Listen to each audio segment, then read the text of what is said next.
شروع اللہ کے نام سے جو بڑا مہربان نہایت رحم والا ہے۔ یاسین، قسم ہے قرآن کی جو حکمت سے بھرا ہوا ہے۔ اے محمد صلی اللہ علیہ وآلہ وسلم، بے شک تم پیغمبروں میں سے ہو سیدھے رستے پر۔ یہ خدائے غالب اور مہربان نے نازل کیا ہے تاکہ تم ان لوگوں کو جن کے باپ دادا کو متنبع نہیں کیا گیا تھا متنبع کر کر وہ غفلت میں پڑے ہوئے ہیں۔ ان میں سے اکثر پر خدا کی بات پوری ہو چکی ہے، سو وہ ایمان نہیں لائیں گے۔ ہم نے ان کی گردنوں میں طوق ڈال رکھے ہیں اور وہ ٹھوڑیوں تک پھنسے ہوئے ہیں تو ان کے سر الل رہے ہیں، اور ہم نے ان کے آگے بھی دیوار بنا دی اور ان کے پیچھے بھی، پھر ان پر پردہ ڈال دیا تو یہ دیکھ نہیں سکتے۔ اور تم ان کو نصیحت کرو یا نہ کرو ان کے لیے برابر ہے، وہ ایمان نہیں لانے کے۔ تم تو صرف اس شخص کو نصیحت کر سکتے ہو جو نصیحت کی پیروی کرے اور خدا سے غائبانہ ڈرے، سو اس کو مغفرت اور بڑے ثواب کی بشارت سنا دو۔ بے شک ہم مردوں کو زندہ کریں گے، اور جو کچھ وہ آگے بھیج چکے اور جو ان کے نشان پیچھے رہ گئے ہم ان کو قلم بند کر لیتے ہیں، اور ہر چیز کو ہم نے کتاب روشن یعنی لوح محفوظ میں لکھ رکھا ہے۔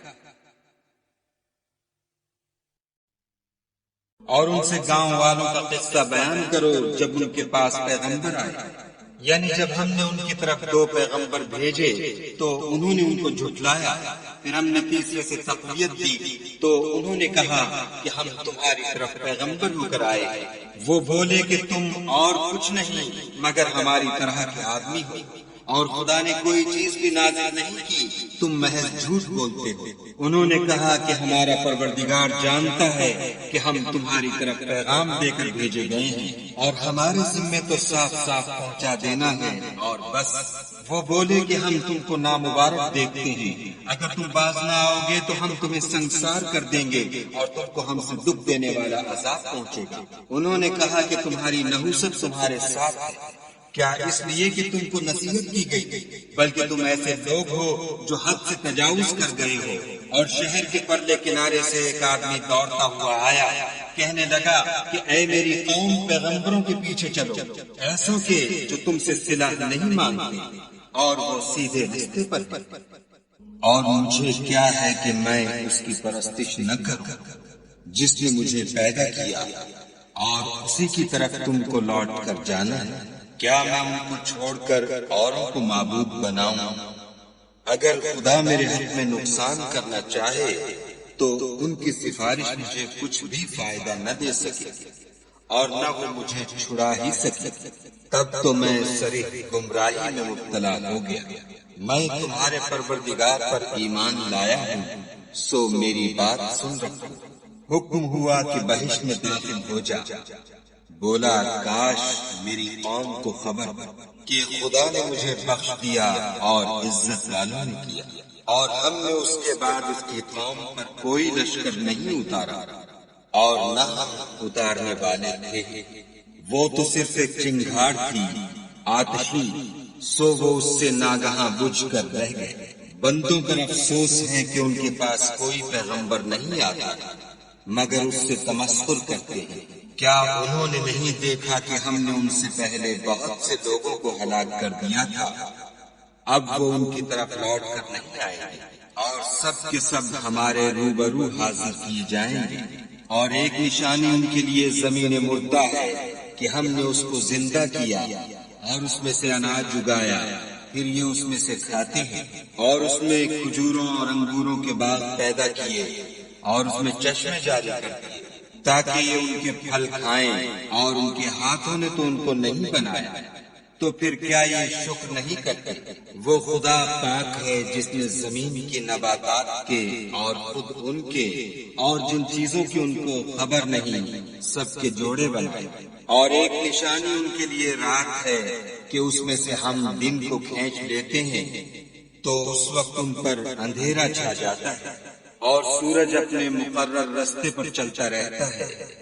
یہ خدائے غالب اور دانا کا مقرر کیا ہوا اندازہ ہے۔ اور چاند کی بھی ہم نے منزلیں مقرر کر دی، یہاں تک کہ گھٹتے گھٹتے کھجور کی پرانی شاخ کی طرح ہو جاتا ہے۔ نہ تو سورج ہی سے ہو سکتا ہے کہ چاند کو جا پکڑے، اور نہ رات ہی دن سے پہلے آ سکتی ہے، اور سب اپنے اپنے دائرے میں تیر رہے ہیں۔ اور ایک نشانی ان کے لیے یہ ہے کہ ہم نے ان کی اولاد کو بھری ہوئی کشتی میں سوار کیا، اور ان کے لیے ویسی ہی اور چیزیں پیدا کی جن پر وہ سوار ہوتے ہیں، اور اگر ہم چاہیں تو ان کو غرق کر دیں، پھر نہ تو ان کا کوئی فریاد رس ہو اور نہ ان کو رہائی ملے، مگر یہ ہماری رحمت اور ایک مدت تک کے فائدے ہیں۔ اور جب ان سے کہا جاتا ہے کہ جو تمہارے آگے اور جو تمہارے پیچھے ہے اس سے ڈرو تاکہ تم پر رحم کیا جائے، اور ان کے پاس ان کے پروردگار کی طرف سے کوئی نشانی نہیں آئی مگر اس سے منہ پھیر لیتے ہیں۔ اور جب ان سے کہا جاتا ہے کہ جو رزق خدا نے تم کو دیا ہے اس میں سے خرچ کرو، تو کافر مومنوں سے کہتے ہیں کہ بھلا ہم ان لوگوں کو کھانا کھلائیں جن کو اگر خدا چاہتا تو خود کھلا دیتے۔ تم تو صریح غلطی ہے، اور کہتے ہیں اگر تم سچ کہتے ہو تو یہ وعدہ کب پورا ہوگا؟ یہ تو ایک چنگھاڑ کے منتظر ہے جو ان کو اس حال میں کہ باہم جھگڑ رہے ہوں گے آپ پکڑے گی، پھر نہ تو وصیت کر سکیں گے اور نہ اپنے گھر والوں میں واپس جا سکیں گے۔ اور جس وقت سور پھونکا جائے گا یہ قبروں سے نکل کر اپنے پروردگار کی طرف دوڑ پڑیں گے، کہیں گے اے ہمیں ہماری خوابگاہوں سے کس نے جگہ اٹھایا؟ یہ وہی تو ہے جس کا خدا نے وعدہ کیا تھا اور پیغمبروں نے سچ کہا تھا۔ صرف ایک زور کی آواز کا ہونا ہوگا کہ سب کے سب ہمارے روبرو حاضر ہوں گے۔ اس روز کسی شخص پر کچھ بھی ظلم نہیں کیا جائے گا، اور تم کو بدلہ ویسا ہی ملے گا جیسے تم کام کرتے تھے۔ اہل جنت اس روز عیش و نشاط کے مشغلے میں ہوں گے، وہ بھی اور ان کی بیویاں بھی سایوں میں تختوں پر تکیے لگائے بیٹھے ہوں گے، وہاں ان کے لیے میوے اور جو چاہیں گے موجود ہوگا۔ پروردگار مہربان کی طرف سے سلام کہا جائے گا، اور گناہ گاروں تم آج الگ ہو جاؤ۔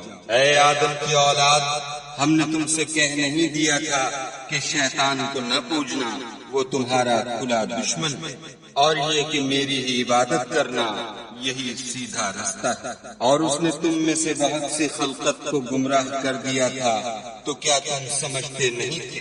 یہی وہ جہنم ہے جس کی تمہیں خبر دی جاتی تھی۔ سو جو تم کفر کرتے رہے ہو اس کے بدلے آج اس میں داخل ہو جاؤ۔ آج ہم ان کے منہوں پر مہر لگا دیں گے، اور جو کچھ یہ کرتے رہے تھے ان کے ہاتھ ہم سے بیان کر دیں گے، اور ان کے پاؤں اس کی گواہی دیں گے۔ اور اگر ہم چاہیں تو ان کی آنکھوں کو مٹا کر اندھا کر دیں، پھر یہ رستے کو دوڑیں تو کہاں دیکھ سکیں گے؟ اور اگر ہم چاہیں تو ان کی جگہ پر ان کی صورتیں بدل دیں، پھر وہاں سے نہ آگے جا سکیں اور نہ پیچھے لوٹ سکیں۔ اور جس کو ہم بڑی عمر دیتے ہیں تو اسے خلقت میں اوندھا کر دیتے ہیں، تو کیا یہ سمجھتے نہیں؟ اور ہم نے ان پیغمبر کو شعر گوئی نہیں سکھائی، اور نہ وہ ان کو شایع ہے، یہ تو محض نصیحت اور صاف صاف قرآن پر از حکمت، تاکہ اس شخص کو جو زندہ ہو ہدایت کا رستہ دکھائے اور کافروں پر بات پوری ہو جائے۔ کیا انہوں نے نہیں دیکھا کہ جو چیزیں ہم نے اپنے ہاتھوں سے بنائی ان میں سے ہم نے ان کے لیے چار پائے پیدا کر دیے، اور یہ ان کے مالک ہیں، اور ان کو ان کے قابو میں کر دیا، تو کوئی تو ان میں سے ان کی سواری ہے اور کسی کو یہ کھاتے ہیں، اور ان میں ان کے لیے اور فائدے اور پینے کی چیزیں ہیں، تو کیا یہ شکر نہیں کرتے؟ اور انہوں نے خدا کے سوا اور معبود بنا لیے ہیں کہ شاید ان سے ان کو مدد پہنچے، مگر وہ ان کی مدد کی ہرگز طاقت نہیں رکھتے، اور وہ ان کی فوج ہو کر حاضر کیے جائیں گے۔ تو ان کی باتیں تمہیں غمناک نہ کر دیں، یہ جو کچھ چھپاتے اور جو کچھ ظاہر کرتے ہیں ہمیں سب معلوم ہے۔ کیا انسان نے نہیں دیکھا کہ ہم نے اس کو نطفے سے پیدا کیا، پھر وہ تڑا پڑا جھگڑنے لگا اور ہمارے بارے میں مثالیں بیان کرنے لگا، اور اپنی پیدائش کو بھول گیا، کہنے لگا کہ جب ہڈیاں بوسیدہ ہو جائیں گی تو ان کو کون زندہ کرے گا؟ کہہ دو کہ ان کو وہ زندہ کرے گا جس نے ان کو پہلی بار پیدا کیا تھا، اور وہ سب قسم کا پیدا کرنا جانتا ہے، وہی جس نے تمہارے لیے سبز درخت سے آگ پیدا کی، پھر تم اس کی ٹہنیوں کو رگڑ کر ان سے آگ نکالتے ہو۔ بھلا جس نے آسمانوں اور زمین کو پیدا کیا، کیا وہ اس بات پر قادر نہیں کہ ان کو پھر ویسے ہی پیدا کر دے؟ کیوں نہیں؟ اور وہ تو بڑا پیدا کرنے والا اور علم والا ہے۔ اس کی شان یہ ہے کہ جب وہ کسی چیز کا ارادہ کرتا ہے تو اس سے فرما دیتا ہے کہ ہو جا، تو وہ ہو جاتی ہے۔ وہ ذات پاک ہے جس کے ہاتھ میں ہر چیز کی بات چاہت ہے، اور اسی کی طرف تم کو لوٹ کر جانا ہے۔